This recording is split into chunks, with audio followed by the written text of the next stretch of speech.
So tell me, wumvishe noneho nyuma yo kwizera udashidikanya ko wahindutse umukiranutsi ku bwa Yesu, mu mutima hahindutse iki? Ikintu cya mbere navuga nuko mu mutima nararuhutse. Yego. Kubera nari maze imyaka myinshi ndemerewe. Yego. Mfite umutima ucira urubanza, ariko buri gihe nabitekereza nkumva birantangaje. Nkumva biratangaje. Ntago numvaga ukuntu umuntu ashobora kubarwaho gukiranuka kw'Imana. Yego rwose. Ngo noneho Imana ishingire kuri ibyo ngibyo imwita umukiranutsi. Amen. Mu kintu cya mbere nahise numva no kuruhuka. Yego rwose.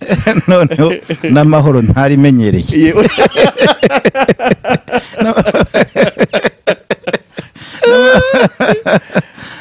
Yesu mwiza. Amahoro utari warigeze we ntarimenyereye. Uzi kuryama ukumva nta kintu kigucira urubanza kikurimo. Ibyo bintu byari igitangaza. Ntanashaka ibitangaza, ariko icyo gitangaza kiruta ibindi cyambayeho cyari igitangaza kuri jewe. Ku buryo n'ubu ngubu hari igihe nkanguka nkavuga se biri avuga nti buri ibintu Imana yakoze kumva urukundo rw'Imana, kumva uratuje, ayo mahoro. Yego rwose. Ayo mahoro. So niyo mahoro nahise ngira amahoro, nahise nduhuka, nahise ntuza, nahise ntangira kwimenyereza amahoro. Ubuzima bushya bw'amahoro. Kuba wariziye ubutumwa bwiza ukumva nta kibazo ufitanye n'Imana, Kristo kuba yarakubohoye, bigufasha iki mu buzima bwa buri munsi? Yego. Navuga yuko byo byonyine ari ubuzima. Ubwabyo ni ubuzima. Ni nk'aho Imana iguhumura. Yego. Ugatangira kureba no kwinterpreta ibintu byinshi ku isi. Okay. Ibyo ucamo ari akazi, ari ubuzima bwawe, ari ejo hazaza. Yego. Utabyinterpreta nk'uko isi ibigenza. Yego. Utabibona wenda kuko hari wenda mvuge ku kintu kimwe. Yego. Iminsi iri imbere. Yego.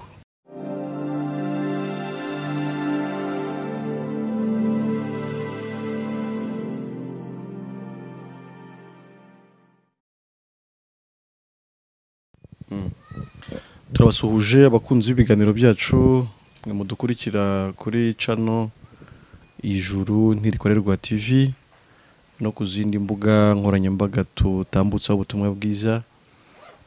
Turabasuhuje kandi tunabashimira ko mukomeza kutwereka ko turi kumwe mu biganiro by'ubutumwa bwiza. Mukomeze mu dushyigikire, mubisangiza inshuti zanyu, mubamenyesha mu by'ukuri ko hari ahantu muri kubohokera, kugira ngo nabo bahananwe umugisha namwe ndetse natwe.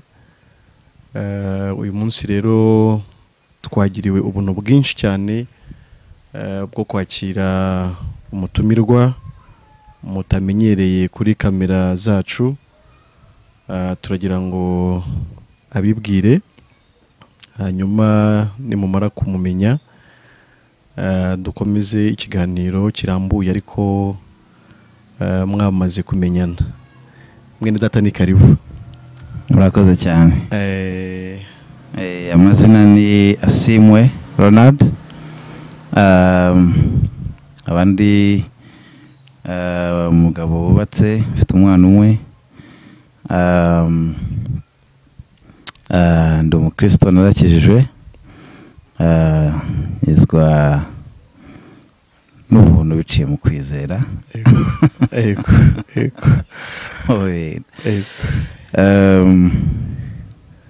Nanjye nkaba ndi umukiranutsi wera, udafite ho inenge nimwe. yego rwose yego ego ndabishimiye aho muri kudukurikiranira hari hose. yego Yesu akomeze kubana natwe. urakoze cyane, uvuze ikintu gikomeye. Uravuze uti ndu uwera muziranenge, umuntu udafite inenge n'imwe. Ariko mu by'ukuri abantu benshi icyo kiba kimeze nk'ikintu gikomeye kucyumva mu matwi yabo. Ndetse hari n'abantu bahamya nyine ko nta muntu wera uba mu isi. Ariko ikintu kiba gikomeye nanone ni uko umuntu aba afite umutima umubwira ko umuntu utera atazajya mu ijuru, akaba ahamya ko nta wera ubaho, ariko n'ubundi akaba azi neza mu mutima we ko utera ntabwo azajya mu ijuru kandi akaba yumva yuko azajya mu ijuru akaba yumva yuko azajya mu ijuru. Ni ikibazo cyiza cyane. Ukaba umubwira ko utera atazajya mu ijuru, utera ntazajya mu ijuru. Yego. Ariko nanone umutima ukamubwira ko we atari uwera, ndetse ko nta wera uba mu isi. Ukibaza ese abo bera bazajya mu ijuru bazaba baturutse hehe? Ariko ni byiza ko Imana ikomeza kugaragaza ko bishoboka ko umuntu yaba uwera kandi akiri ku isi. Ari nayo mpamvu iyi channel iriho, no kugira ngo abantu bakomeze babona testimony zitandukanye, ubuhamya butandukanye bw'abantu batakiri mu iyo myumvire cyangwa iyo myizerere yo guhamya ko nta wera ubaho. Mu by'ukuri kwera kwarabonetse, Imana yagaragaje uburyo umuntu ashobora kuba uwera mu isi bigakunda. Ariko mbere yuko wenda tugera aho ngaho, ntekereza ko nawe atari uko wamye wizera, ntago wamye wizera kuri uwera, kuri umuziranenge. Ntekereza ko hariho igihe kinini nawe wamaze wumva ko kwera bidashoboka.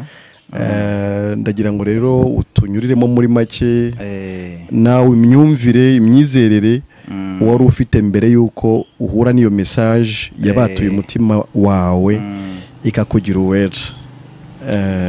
Murakoze cyane. Nibyo koko nanjye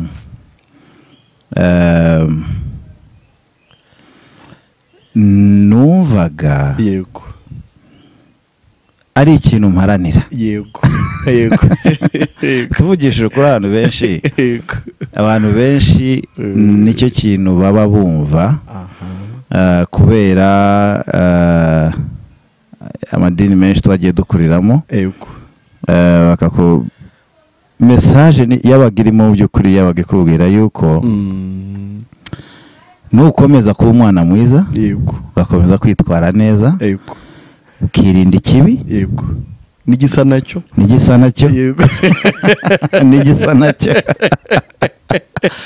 ariko urumva inzira yo kugira ngo wirinde ikibi n'igisa nacyo byagufataga igihe cyo gutekereza. Ikibi cyo wenda wibwiraga ngo urakizi, wibwira ko ukizi, uvuga uti iki ni kibi, iki si kibi. Ariko igisa nacyo igisa nacyo cyo gisa gute? Wenda urumva, ariko ubwo habaga harimo urujijo kuvuga ngo ushake kumenya ikibi ni ikihe, igisa nacyo ni iki.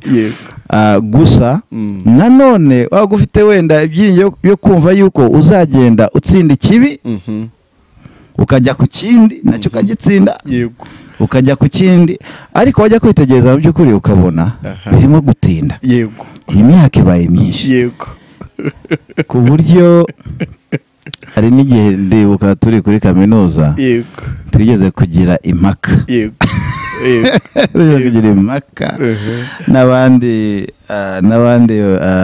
n'abandi banyeshuri twasenganaga muri Heart of Worship, na n'izindi groupe twaga turimo. Hari harimo ikibazo kivuga kiti ese birashoboka ko umukristo yava mu byaha. Okay. Bamwe bakavuga ngo birashoboka, kandi bakavuga ngo ntibishoboka. Mbese kwari nko kuvuga ngo birashoboka ko umukristo yaba hadakora icyaha na kimwe. Adakora icyaha. Okay. Bamwe bakavuga bati birashoboka. Abandi bakavuga bati ntibishoboka. Okay. Tukajya impaka ku buryo byarangiraga kenshi dutandukanye. Kubera abantu bazamutse, umujinya wazamutse. Kandi umujinya wazamutse muri kureka icyaha. Twese tukahava twacumuye. Ariko urugendo ruba ari rurerure. Message bihera no mu ngo no mu rugo. Yego. Aho n'ababyeyi bacu nabo niyo systeme twasanze bazi ko ijuru kugira ngo uzabone ijuru. None hakabona ibindi bibazo abantu babaza, kavuga ati ese ubu ngubu ukoze icyaha ukaramukoze icyaha hanyuma wenda ukitaba Imana, yego, ugahita upfa usanze uri umukristo, ariko hari icyaha wakoze wenda wabeshye, ariko ako kanya ukibeje ugahita ugongwa n'imodoka. Ubwo ni ingero nyine abantu baba barimo guta. That's curious. Akavuga icyo gihe bigenda bite? Kiriya cyaha wakoze kirakurimbura, cyangwa Imana iraza kureba ivuga iti wenda uyu nguyu yari yarakoze ibyiza byinshi, ngo ariko wenda atsindwa n'aka kamwe, reka tukababarira. Urumva ariko urumva ibyo bibazo byose umuntu arimo aragerageza kugira ngo abone igisubizo nyacyo, kuko mu mutima we nta gisubizo kirimo. Arimo aragerageza ngo ashakishe inzira yakwemerwamo n'Imana, inzira irishwa. Yego. Akaba yizeye neza yuko iyi nzira ubu mfite ibyiringiro, ndahamya neza yuko nemewe n'Imana. Okay. Yego. Ariko finally inzira akayibura. Finally akayibura. Ushobora no kumara imyaka myinshi warayibuze. Ushobora kuba nuno munsi turimo kuvugana ubu ngubu hari nk'umuntu urimo udukurikirana, amaze igihe kinini astrugglinga, abona ko asenga, ariko mu mutima we yumva icyo kibazo kikirimo, kivuga kiti ese mfite ibyiringiro yuko nemewe n'Imana 100%, cyangwa Imana inyemera iyo byagenze neza, biramutse bigenzeho nabi wenda se ubu ngubwo nyine ndabyimenyera. Ugahora rero ushaka kugira ngo bigende neza, wemerwe n'Imana, ubu umukiranutsi, ubiharanire, ubikomereho, ubishimangire. Mbese wemeze Imana, uvuga uti Imana naragukoreye, dore imirimo yanjye yose irigaragaza, ubu ngubu ntacyo nshije. So urumva abantu bari aho ngaho turi kuganiraho ni benshi cyane. So how long wamaze igihe kingana gite mu by'ukuri nawe utarabashwa, utari umutima wawe na rimwe utari wakwemeza ko wamaze kwemerwa n'Imana? Namaze igihe kigera mu myaka 13. Yego. Mpereye aho mvuga nti wenda natangiye gusenga. Okay. Yes. Ukindi myaka yo indi myaka yo umuntu yabaga yibereyeho, ariko mpereye aho navuga yuko nagiye mu rusengero,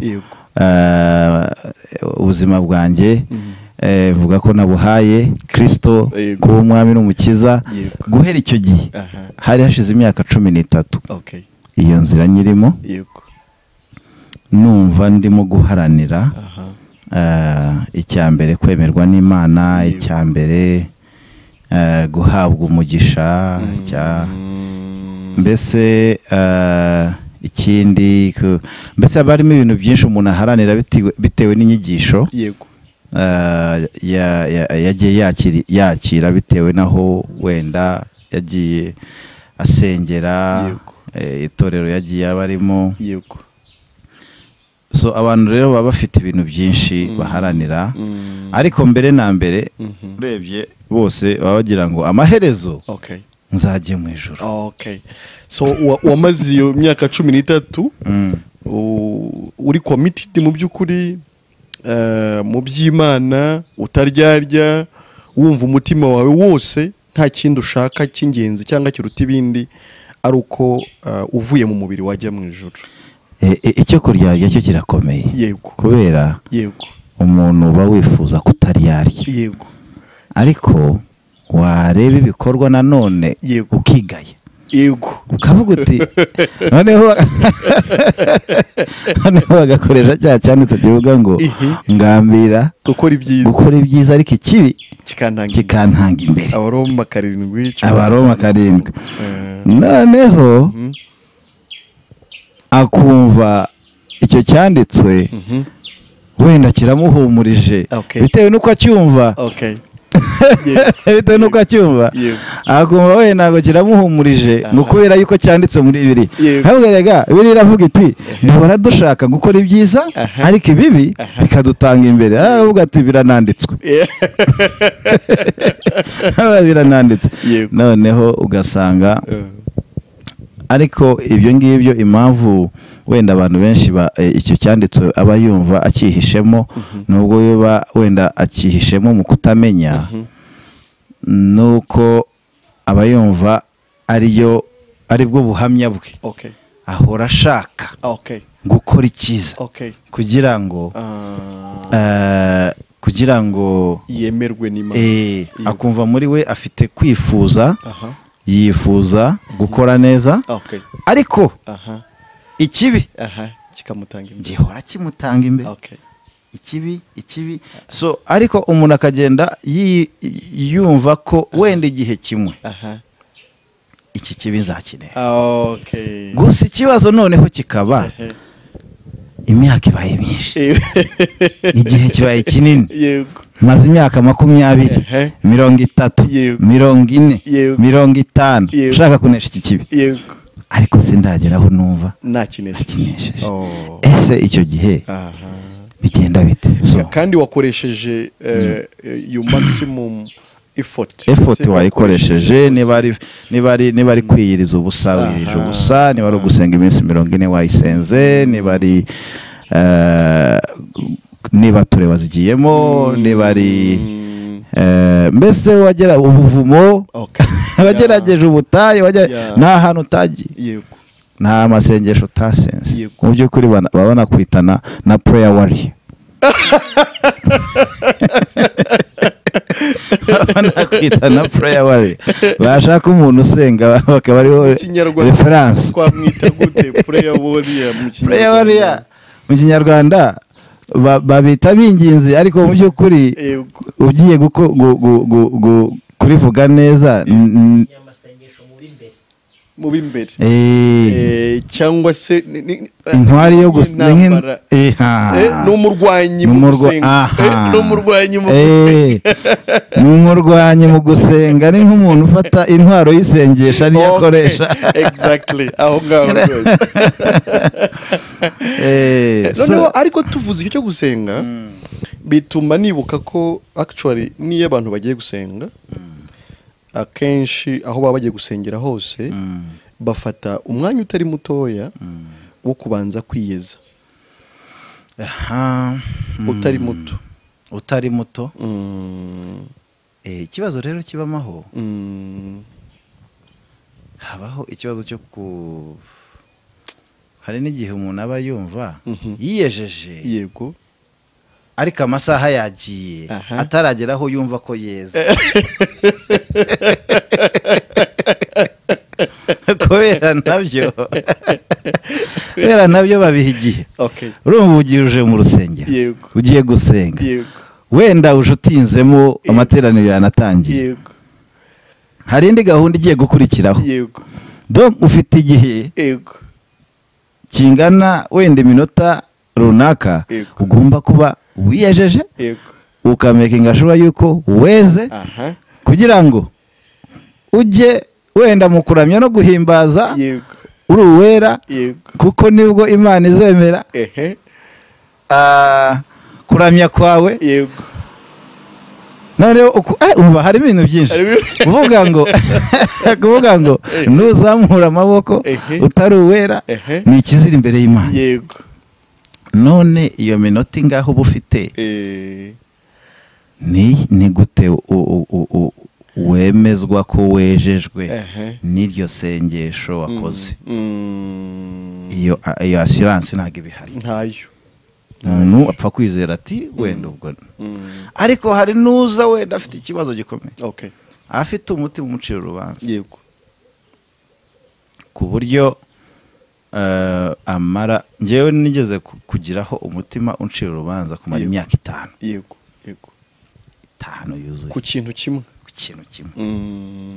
imyaka 5 umutima ukagucira urubanza yego pe ukavuga uti ibi ndabigenzana ukagerageza ibyo ukora byose ukagera ariko nyuma y'amasengesho ukoze nyuma y'icyo ukoze byose ugasanga rwa rubanza ruracyaha bikakubera umutwaro ukagenda nawe uremerewe ukagira noneho na ryajwi ryiza rikakubwira ati rwose wowe mu bakristo nibi ngibi koko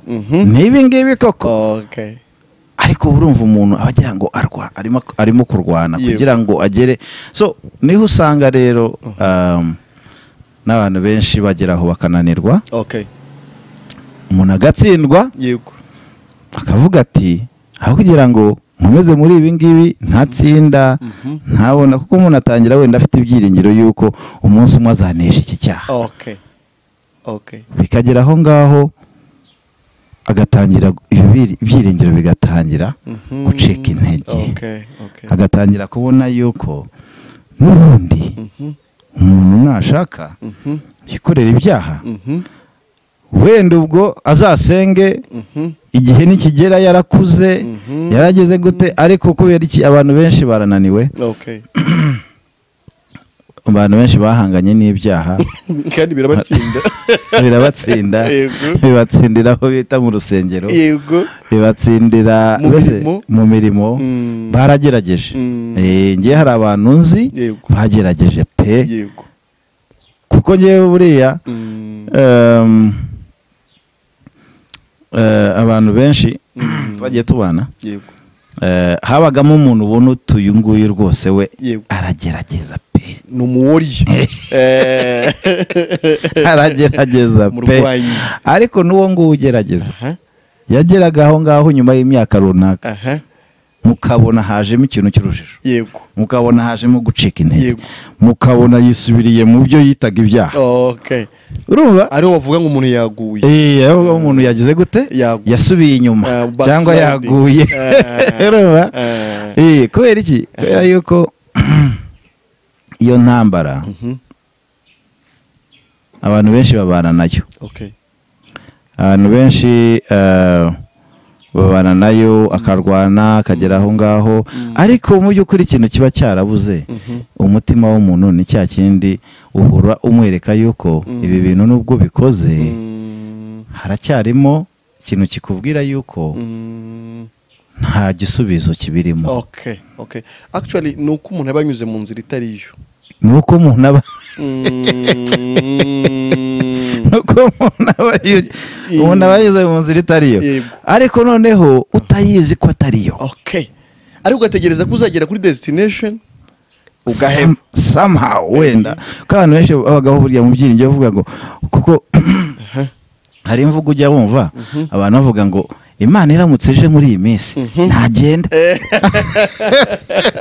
urumva uvuga ngo agafata kujya mu ijuru akabihuza na bya bihe ari kwiyumvamo ko atarimo gucumura cyane wenda yirinze ibintu runaka ariko ibyo bikamara nk'icyumweru cyangwa 2 nyuma y'icyumweru runaka akabeshya nyuma y'ibyumweru 2 akagira gute akaba n'igihe avuga ati ubu ngubu rwose Imana ije nasigara kandi uwo ni umuntu usenga nta byiringiro rero umuntu aba afite abahora agerageza avuga ati Imana izangirira imbabazi.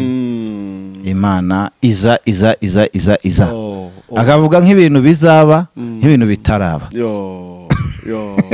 Birumvikana. So ibyo bintu rero ni imitwaro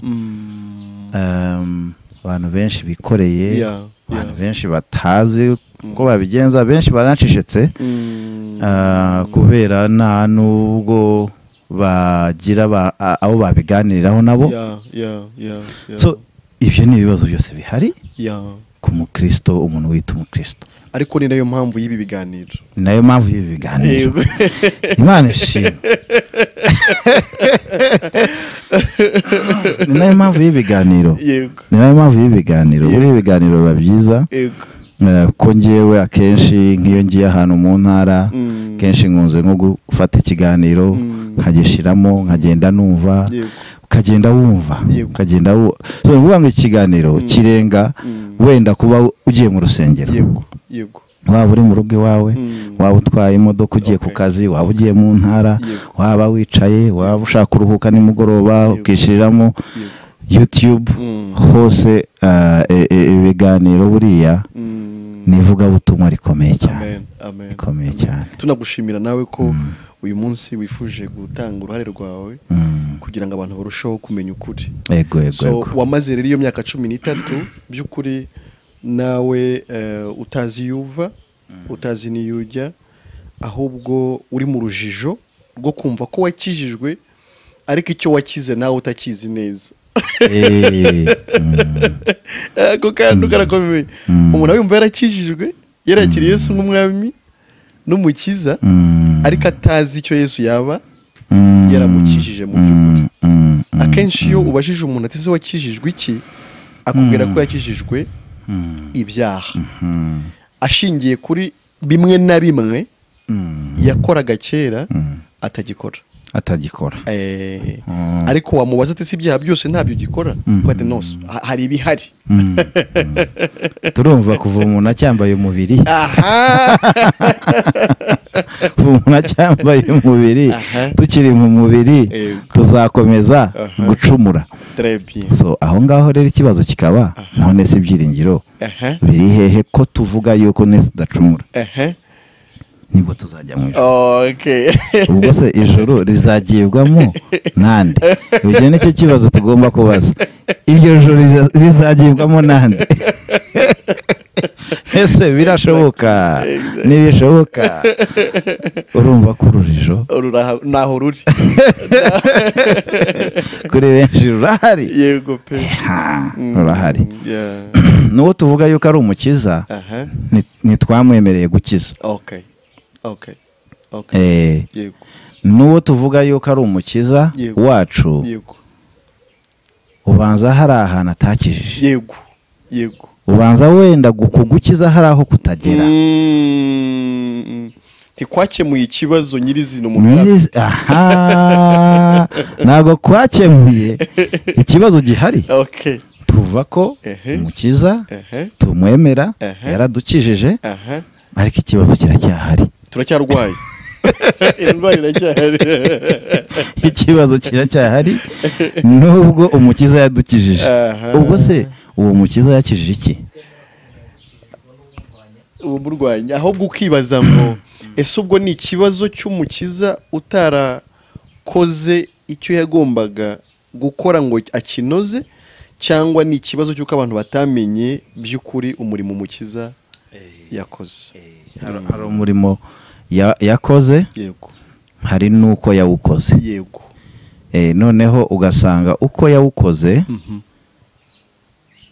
akenshi siko dushaka. Hari uko dushaka yuko, cyangwa uko twumvise wenda ko yawukoze. Uko no munsi hari aho ugera bakakubwira ngo Imana yifasha uwifashije. Bivuze ngo harimo uruhare rw'umuntu mu kugira ngo Imana imufashe. Uvuga ngo Imana ifasha uwifashije. So bivuze ngo umuntu ko aba yifashije kuki Imana iza kumufasha. Ko yifashije kuki atabikora. sibyo kuki hakenewe iyo support yindi kuki harimo umusada okay Imana itanga umusada ku muntu cyangwa umuntu atanga umusada ku Mana ubwo nanone ibyo nabyo birahari aho usanga umuntu ashaka gufasha Imana umuntu ashaka gufasha Imana kugira ngo Imana ishobore gusoza mission yayo kuri we et pourtant mission yanakozwe kera umuntu ataranavuka ahubwo yego n'uwatanga umusada yawutanga ku bizakorwa cyangwa ku byenda gukorwa ariko se watanga umusada gute ku bintu byakozwe utari ego wabaho niko wasanga niko wavuga uti ubu ngubu ndashaka wenda tuvuge ko iyi nzu irangiye yego ukavuga uti ngenda ndashaka wenda gushiraho ibati ririho yego ndashaka gushiramo intebe zirimo so akenshi mbona uburyo Imana yakoze ibintu nibwo umuntu atemera nubwo avuga ngo yemera Imana umuntu arashaka yuko Imana imukiza nk'uko wabyumva nagashaka ko Imana imubwira ukuntu yamukijije Imana yamukijije ukuntu yamukijije yego akenshi hari n'abatabyemera hari n'abatabyemera bakumva ariko nabwo bigaterwa akenshi nibyo wagiye wakira wumva wakira wumva urukundo rw'Imana rukagorana yego umuntu akavuga ati Imana iragukunda Imana irankunda gute se Imana irashaka kugukiza gute se irashaka hiki ibyo byose ni ibibazo biba bihari mu bantu ariko gushaka ko Imana igukiza wowe nk'uko ubyumva nicyo kibazo niyo mpamvu udakira ukemera Imana ko ihari kwemera Imana ko yakijije abantu ukemera Imana ko igira neza ariko ikugirira neza bitewe nawe n'icyo wakoze ikakugirira neza nk'uko kwishyura ineza yawe aho niho bipfira kuvuga ngo ukabwira umuntu kugira ngo Imana ikugirire neza banza ugire gute ukora ibi nibi ukora ibyiza kugira ngo Imana ikugirire neza iguhe umugisha igire gute igukize igukunde ube inkoramutima y'Imana nuko ugomba gukora iki n'iki so bikamera nka formule yo kuvuga ngo ningaburira abarwayi ninambika wenda abadafite imyenda ninkora imirimo myiza niyo izatuma ibyo bintu nkoze byiza so rero umuntu agakiza akagashakira mu byo ashoboye gukora noneho n'ikindi no mu bintu we yita ibyiza we ibyo yita ibyiza noneho ibyo bintu akumva yuko ari byo bintu bizamutwara mu ijuru naho bipfira aho ngaho rero umuntu akibaza ese iyo umuntu akoze ibyo bintu byose hari ibibazo bibiri hari abavuga ese ibyo bintu byose ntago tugomba kubikora icyo ni ikibazo cya mbere number one noneho ariko hakaba n'ababaza ese ibintu byose ubikoze koko nibyo wenda se bishobora gutuma umuntu ajya mu ijuru avuga ati katubigerageze noneho hakaba n'ababikora bakajyamo bakabikora ariko bagera aho ngaho bikabananira nabyo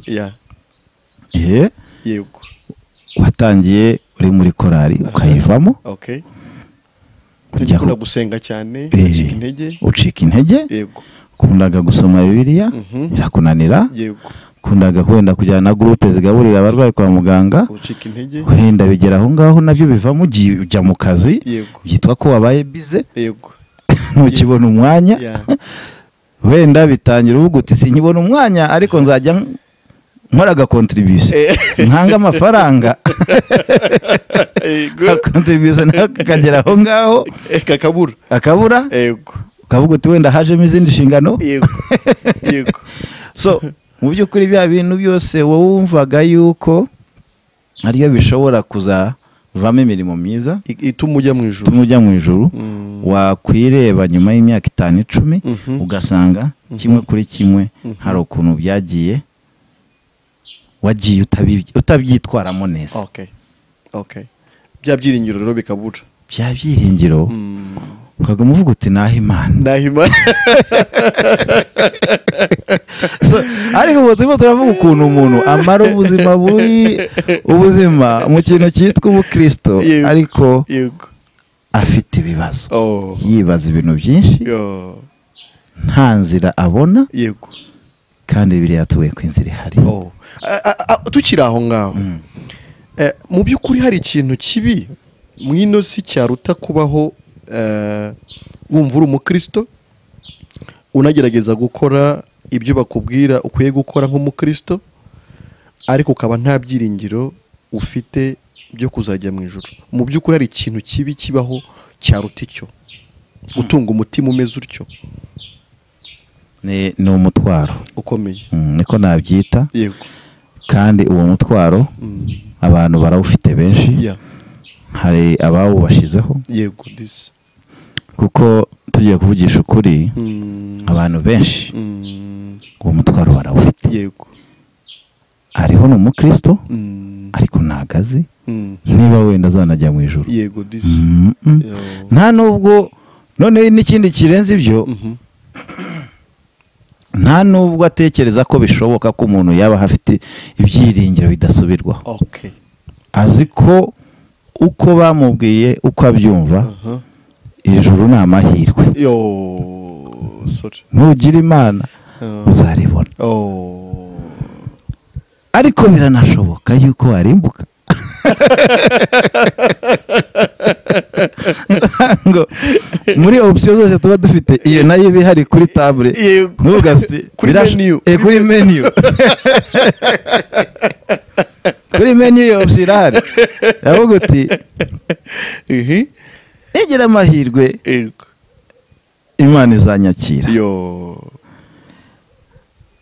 ariko biranashoboka yuko umuntu yarimbuka kajya kuzimu bitewe n'impamvu nyine z'ukuntu ibihe bimeze muri iyo minsi. Niba witwaye neza se cyane niba muri iyo minsi wari urangaye kandi kurangara k'umuntu guhoraho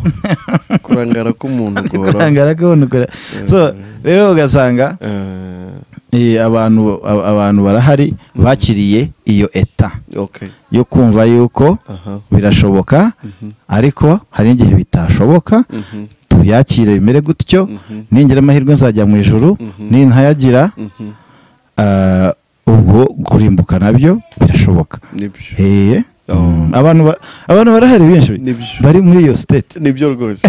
So nawe iyo rero wayimazemo imyaka 13 kandi sincerely ku bantu wenda batakuzi nge nkuzi rwose usavinga mu iyo nzira ya gikristo ukora imirimo nanjye wanyoboyeho muri groupe yo kuramya no guhimbaza Imana cyane naranagukundaga cyane nkwemera kubera uburyo wari ufite ishaka. Yego rwose nubwo ntari kurusha my president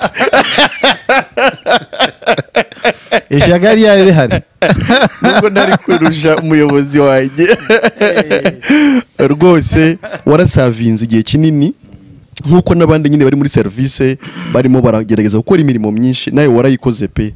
Waratuyoboraga ukaduha gahunda tukagira igihe cyo gufastinga tukagira mbese twakoze byinshi ariko nta byiringiro byo kujya mu ijuru bihari. Nabyo bigaterwa na bya bintu nge numvaga kenshi biterwa n'ibihe ukumva ariko icyo kintu cyo mu rugendo rwo gushakisha cyari kigoye cyane kuko kugerageza gukora icyiza ariko ikibi kigahora kigutanga imbere. Noneho nikihave. Ntikihave rwose.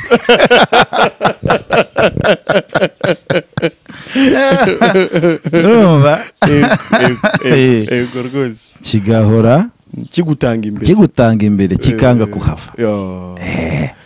noneho ukavuga uti ngomba guhangana nacyo, ugashyiraho intwaro zawe zo kurwana, ugahangana n'icyo kibi.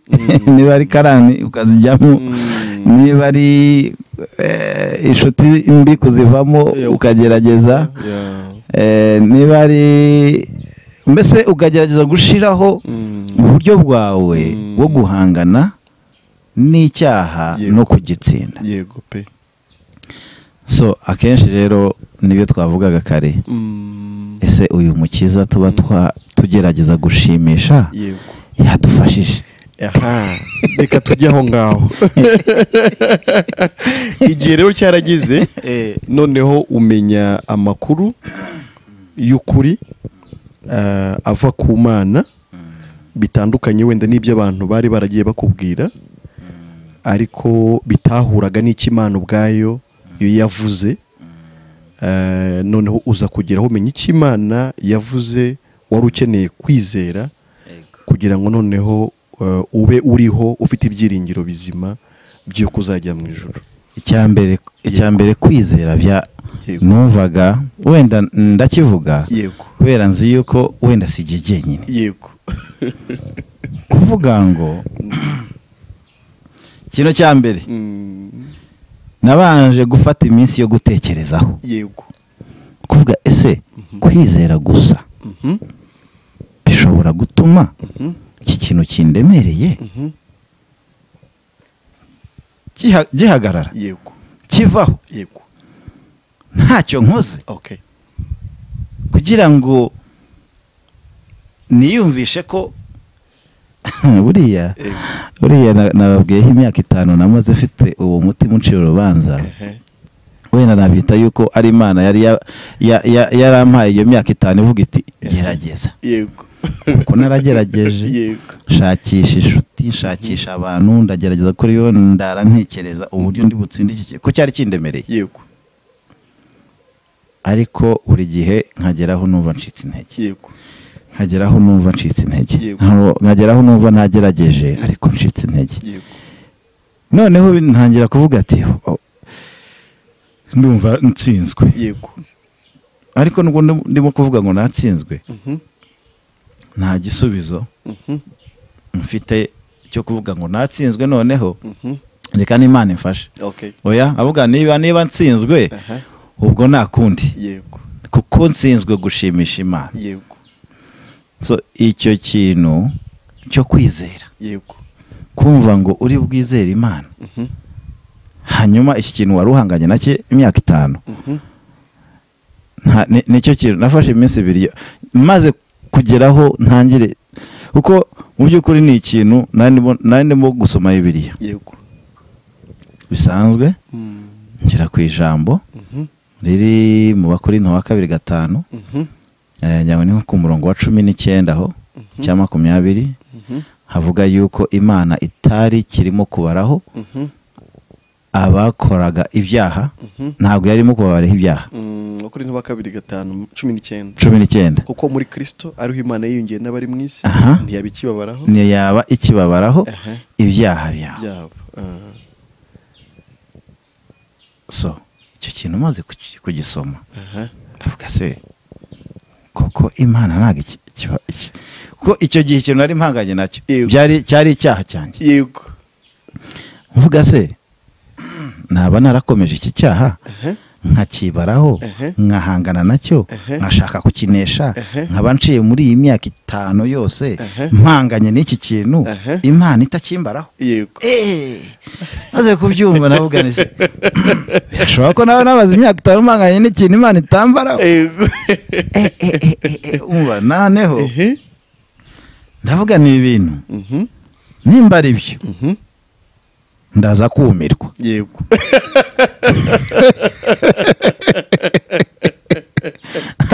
Nimba ari ndaba numiwe. Navuga ni mbere yuko bino bintu mbyemera. Yego. Reka maze ndebe. Kuko icyo gihe ndibuka nari narigeze guhuraho nawe. Yego. harashize twajyaga duhura rimwe na rimwe yego nkagira gutya nkago Emile uri he waje tugahura kambwira uti ndahari nkaza tukaganira nk'ibintu mbwira ni byiza ariko hari ahantu byari bitarajya exactly na twatandukana nkisubirayo nkajya mu bindi ariko mu bintu wambwiye ni byiza ariko you know so aho ngaho nkimara kumva ibyo bintu ahise ntekereza ni buriya ibi bintu ndumva iki kintu bibiri yivuze yego kanzashake Emile icyo nari ndigahi nicyo gihe yego nisubira i Kigali ndaza gushaka Emile yego ansobanurira neza ibi bintu bibiriya ibivuga nibyo yego kuko hari n'icyanditso kindi nari narigeze nsoma tukiri kuri kaminuza yego ndagisoma kivuga kiti ko turi ugukiranuka kw'Imana muri Kristo Yesu amen ko utarigeze kumenya icyaha Imana yamuhinduye kuba icyaha kugira ngo muri we duhinduke gukiranuka kw'Imana yego ndibuka naragisomye yego icyo gihe muri iyo minsi turi kuri kaminuza yego nari ndi jyenyine yego ndagisoma yego namaze kugisoma ntongera ndavuga nse ibintu nibyo ntongera ndagisoma ariko kubera ukuntu numvaga bidashoboka kubera ukuntu numvaga ari imirimo ari imirimo yawe ngomba kubigiramo uruhare mpita ntekereza yuko wenda abantu bandikaga Bibiliya bibeshye ndamugane ni kwa kundi wenda akantu gashobora kuba karabacitse bakagashiramo wenda kakabaca kuri humye nibakarebe kakagenderamo wenda abantu bandika Bibiliya baribeshye ikintu kiramwe mu by'ukuri ndiyumvisha mu mutima wawe navuga se ntago byashoboka kuvuga ngo urugukiranuka kw'Imana ntago byashoboka so mpita numva yuko abandikaga Bibiliya baribeshye bisiga aho ngaho ndibuka nagiye no kureba mu zindi Bibiliya usanga iryo kosa ririmo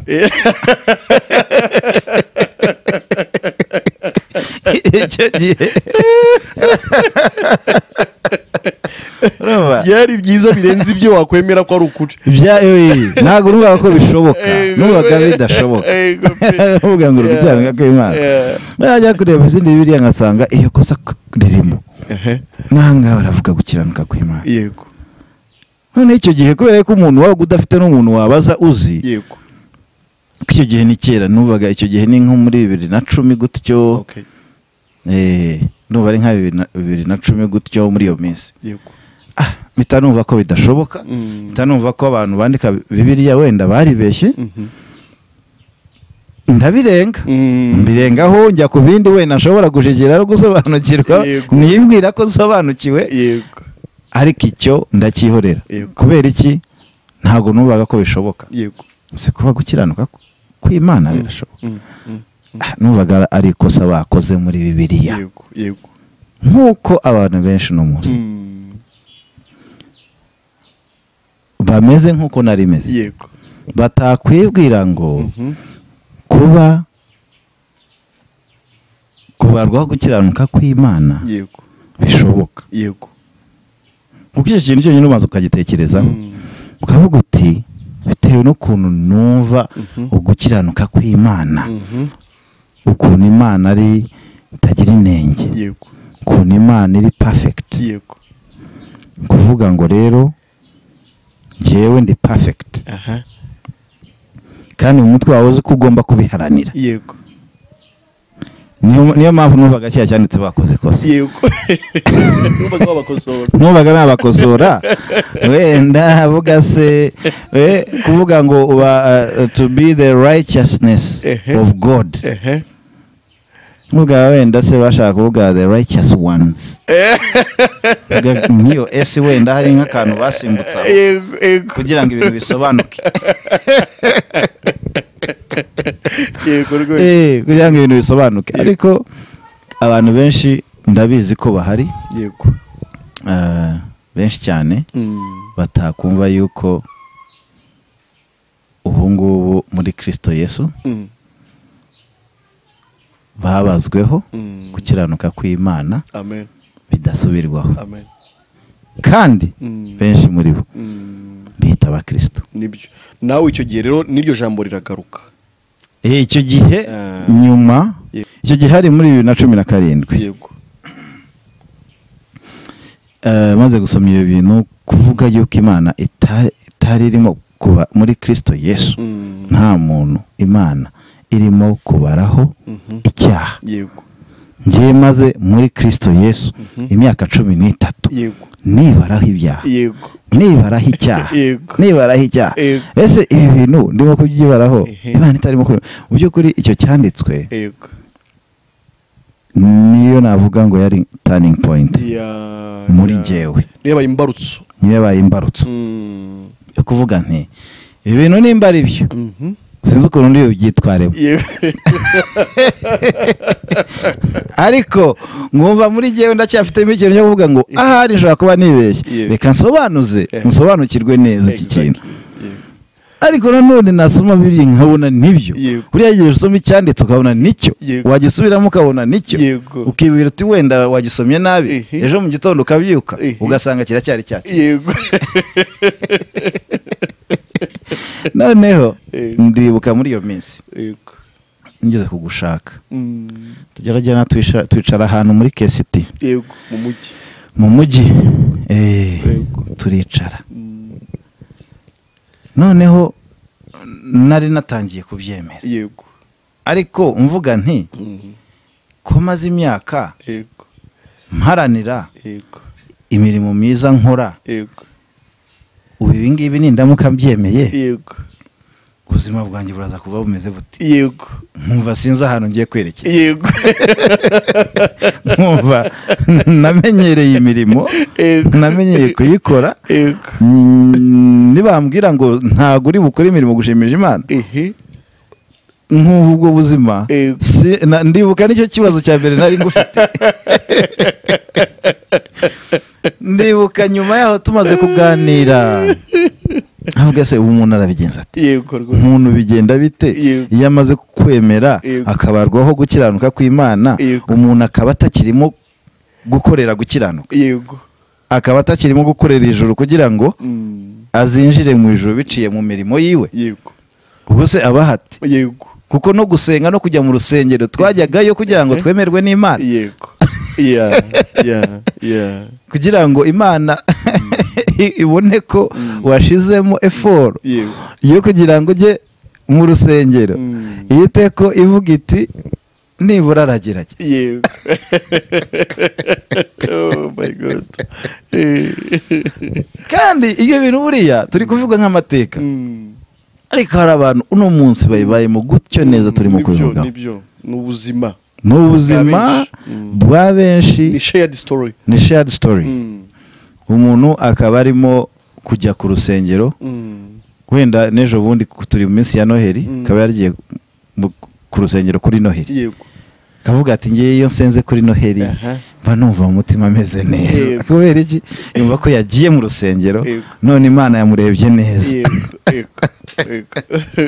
So ibyo bintu rero maze kubyumva, maze kumva ukuntu nahise numva nsinzwe. Yego rwose. Nahise numva nsinzwe. Amen. Mpita numva sinzi icyo gukora. Yego. Mpita njya aho ngaho mara iminsi. Mfata iminsi yo kubisobanukirwa neza. Nukongera nkabitekereza. Ariko buri gihe nabitekereza nkumva birantangaje. Nkumva biratangaje. Ntago numvaga ukuntu umuntu ashobora kubarwaho gukiranuka kw'Imana. Yego rwose. Ngo noneho Imana ishingire kuri ibyo ngibyo imwita umukiranutsi. Amen.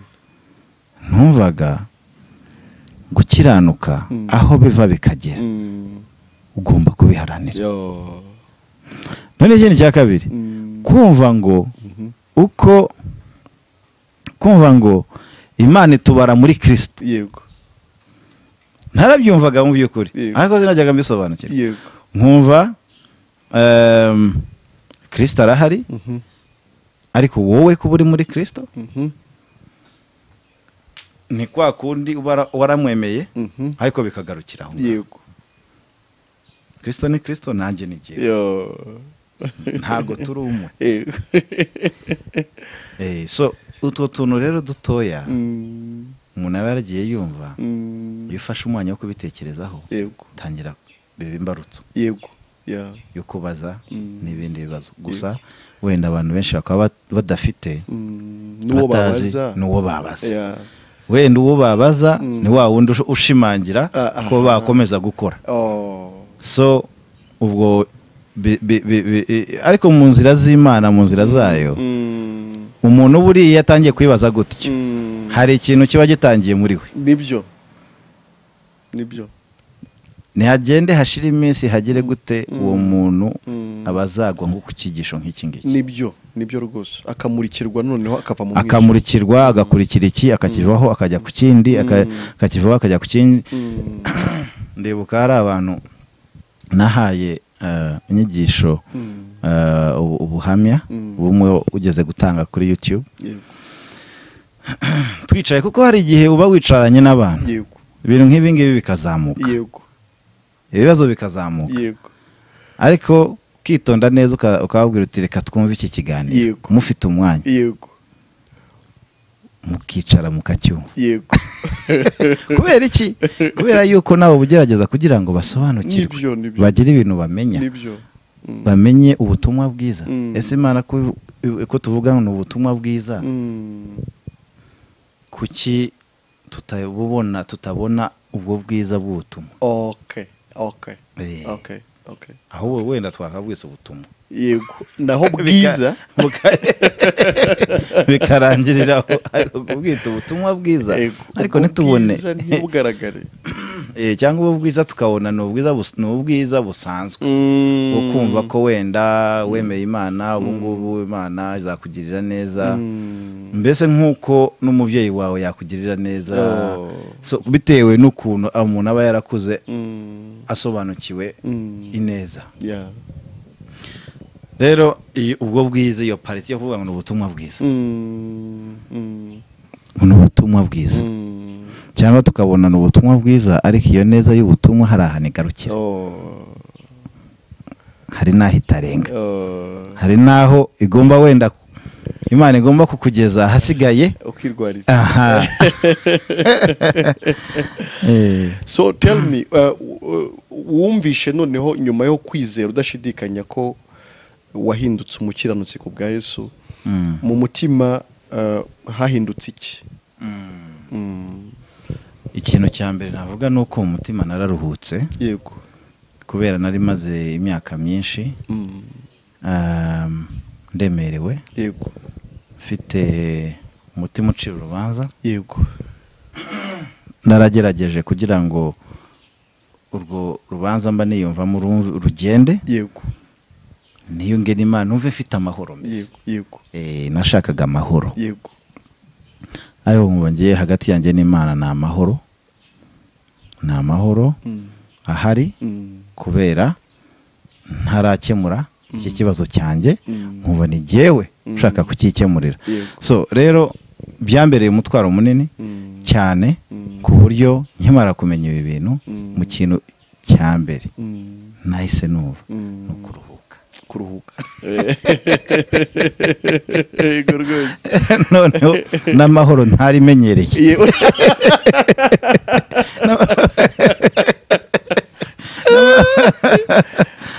Yesu mwiza.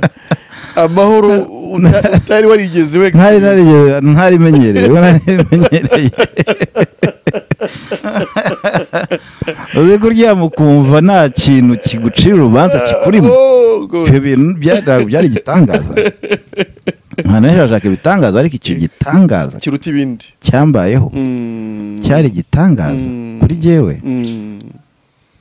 ku buryo n'ubu ngubu hari igihe nkanguka nkavuga se biri avuga nti buri ibintu Imana yakoze, kumva urukundo rw'Imana, kumva uratuje, ayo mahoro. Yego rwose. Ayo mahoro. So niyo mahoro nahise ngira amahoro, nahise nduhuka, nahise ntuza, nahise ntangira kwimenyereza amahoro. Ubuzima bushya bw'amahoro. Ntabwo byari ibihe bidasanzwe. ntangira no gushaka kubimenya kurutaho. Urabizi twagiye tugusura cyane, nkaza n'inshuti zanjye, nimuze mwumve nibyo rwose, tukazi wawe tukicara bukira, nibyo tukaganira bukira, dusangira ayo mahoro.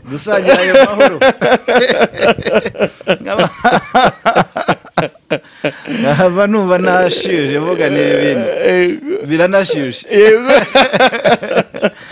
avuga ni ubutumwa, ibintu Imana yakoze ko buriya iyo mwicaye na bene data ukabiganiraho buri gihe ni amashimwe gusa, ni amashimwe bazamukamo. Actually ni nabwo umuntu yashima Imana burya bigakunda, yego, abikuye kandi ku mutima, yego, nibyo, yego, cyane rwose, bituruka mu kumenya ibyo yagukoreye. Amen. No kubyizera. Then you bring back the glory. Ugashima Imana bitakuvuniye. Yego. Kuko buriya no gushima Imana kenshi byaratuvunaga. Nibyo. Bavuga wenda gushima Imana ugatangira guhimba. Ugatangira guhimba testimonies. Hari nk'ibintu twajyaga duhimba, hari nk'ibintu yabaga bihari, hari n'ibyo yabaga bihari tubyumva ari ugufata gusa ugasubiramo ibyo abandi bavuze, se ibyo wumvishe mu rugo, uvuga uti naramutse mfite umwuka w'abazima, icyo waragifashe, ukavuga uti wenda sinaramukiye mu bitaro, icyo waragifashe, uba ari ibintu waragiye ugatondekanya. Kandi abantu benshi ni nako basenga. Yego pe. Abantu benshi ni nako basenga, ntabwo ari amasengesho avuye ku mutima, ni amasengesho bigishijwe. Nibyo. Uti ni amasengesho bigishijwe. Kumva mu Rwanda birahari. Yego. Yose ubwiye umuntu usenga, ushaka kubwira ntisenga, nkaba nakubwira nk'ibintu 5 uri buvuge mu isengesho ryawe.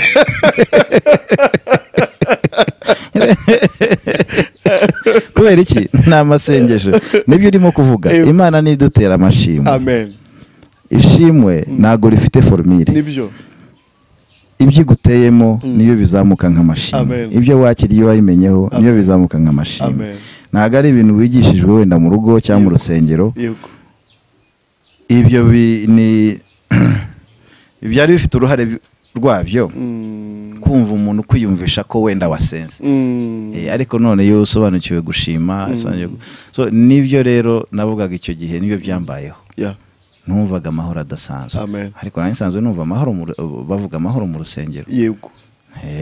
Ubuti wenda akaba ari n'indirimbo zivuga amahoro, ukuntu umuntu agira amahoro, naho ukaziririmba. Amahoro Yesu abantu be ntagira akagero ntarondoreka. Urumva ukuntu iyo ndirimbo itangaje, uwayihimbye wenda we yaranayafite, ariko ariko umuntu ukayiririmba wowe ntayo ufite, warangiza ugatahana umubabaro, ugatahana agahinda kawe, ugatahana umutwaro wawe, yego, bikarangiriraho. Ikiganiro cyabaye kirekire cyane, nkibaza ntinsoza ku bibazo numva nakubaza, nsigaje kimwe gusa kugira ngo dusoze, tutaza kugira ikiganiro kirekire, wenda ahubwo tuzongere kubera ko ni ikaze urayifite. Nkibaza ngo nyuma yo kwizera ubutumwa bwiza ukagira ayo mahoro mu mutima, bigufasha iki mu buzima bwawe bwa buri munsi? Mu kazi, mu rugo, kubana n'abantu, mbese mu buzima bwa buri munsi, kuba warizeye ubutumwa bwiza ukumva nta kibazo ufitanye n'Imana, Kristo kuba yarakubohoye, bigufasha iki mu buzima bwa buri munsi? Yego. Navuga yuko byo byonyine ari ubuzima, ubwabyo ni ubuzima.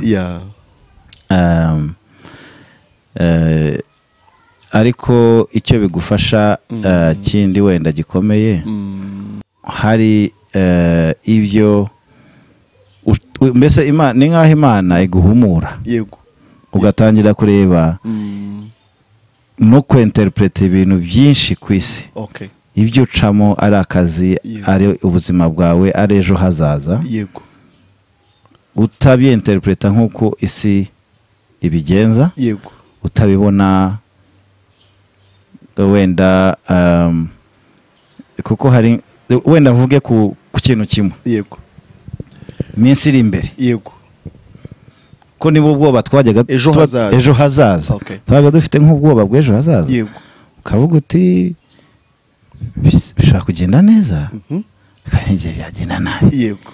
Ariko nanone wakumva amakuru ari kubera ku isi hose ukavuga uti ibintu biri kugenda nabi. Yego. Ayo makuru rero wayakira ukumva ari icyo ugomba gukora kugira ngo wowe bitazakugendekera nabi. So ugasanga nta mahoro ufite. Okay. Nta mahoro ufite, mbese ubwo bwoba uko kwikanga. Ubwoba bw'ejo hazaza. Ubwoba bw'ejo hazaza no kwikanga mu buzima busanzwe. Yego. Kwikanga kumva hari nk'ikibi, mbese umuntu aba yararwayemo nka ka trauma. Abantu benshi babayeho mu buzima bwa trauma ihahamuka. Abantu benshi hari nk'umuntu uba wicaye aho ngaho ariko yiteze inkuru mbi. Avuga ati isaha n'isaha hari igishaka kuba.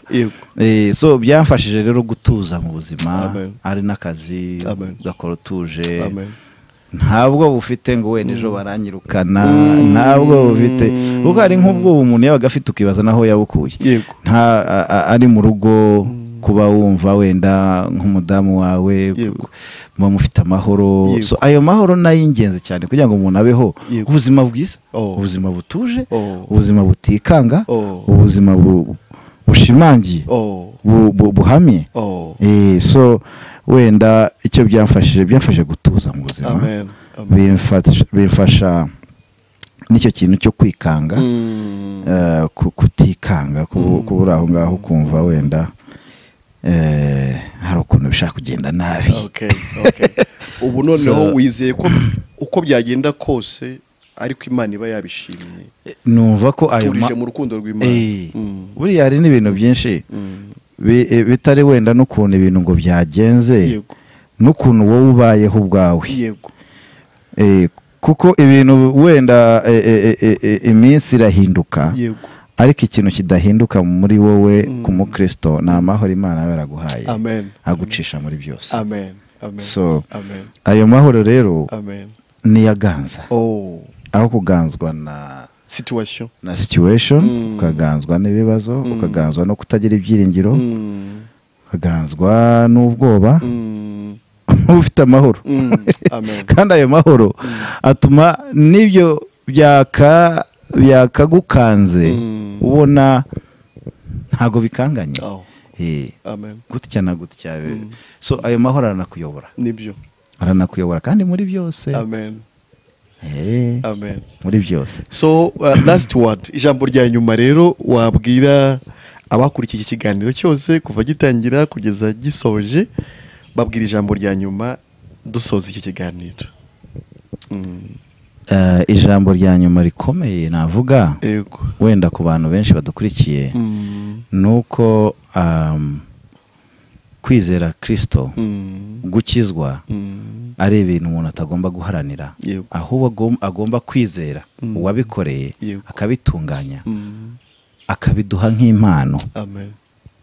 So wenda nakavuze ibintu bikomeye ariko nakiruta kuvuga yuko wowe ushaka gukizwa uno munsi, ukababarirwa ibyaha byawe byose, ugakira urupfu rw'iteka, nta kintu utanze na kimwe, ahubwo kubera yuko wizeye uw'Imana yahisemo kubikora byose. Uvuga ngo mu bintu byose Imana yakoze nta ruhare na rumwe wowe ufite kongeraho kugira ngo wikize. Niyo mpamvu umuntu aba akeneye umukiza, niyo mpamvu kandi udashaka kwikiza. Rero uwo mukiza niwe ukeneye mu buzima bwawe, kandi numwakira wizere yuko yagukijije, wizere yagukije nk'uko yabivuze ko kuko ntabwo yavuze ngo uze ukore, yavuze ngo mwizere, izere ibyo yatunganyije. Rero icyo nicyo navuga ku bantu benshi, ko agakiza atari imirimo nk'uko biri tubwira mu Befeso 2. Agakiza atari ibyo duharanira, agakiza ari kubana na Kristo. Amen. Noneho tukanamumenya, tukamenya n'ibyo yadukoreye, tukabyizera, akadukiza. Niwe mukiza. Ko tudashaka kwikiza. Yego. Aho hari uwakwita yibaza ati se ubundi ibyo yankoreye ni ibiki? Ari nabyo ngomba kwizera. Nibyo wenda twavuzeho mbere ku kintu wenda cy'ibyaha, ko yapfiriye ibyaha byawe byose. Amen. Ko nk'uko biri bivuga yuko igihano kiduhesha amahoro cyari kuri we. Ukuvuga ngo igihano kiguhesha amahoro we ntabwo wakikorera. Ntabwo uno munsi wavuga ngo Imana impanira ibyaha byanjye, niyo yabiguhanira nta mahoro wagira. Kuko igihano nyacyo ni ukurimbuka. Yego. Kubera yuko bavuga yuko ibihembo by'ibyaha ari urupfu. Rero nta gakiza kari aho ngaho. Nta gakiza kari mu bihembo by'ibyaha. Rero ikintu cya mbere wakijijwe, umuntu agomba kumenya ko yakijijwe, nuko atagomba kurimbuka. Yego. Arimbuwe n'ibyaha bye. Yego. Yuko hari uwabihaniwe. Yego. Igihano kiduhesha amahoro.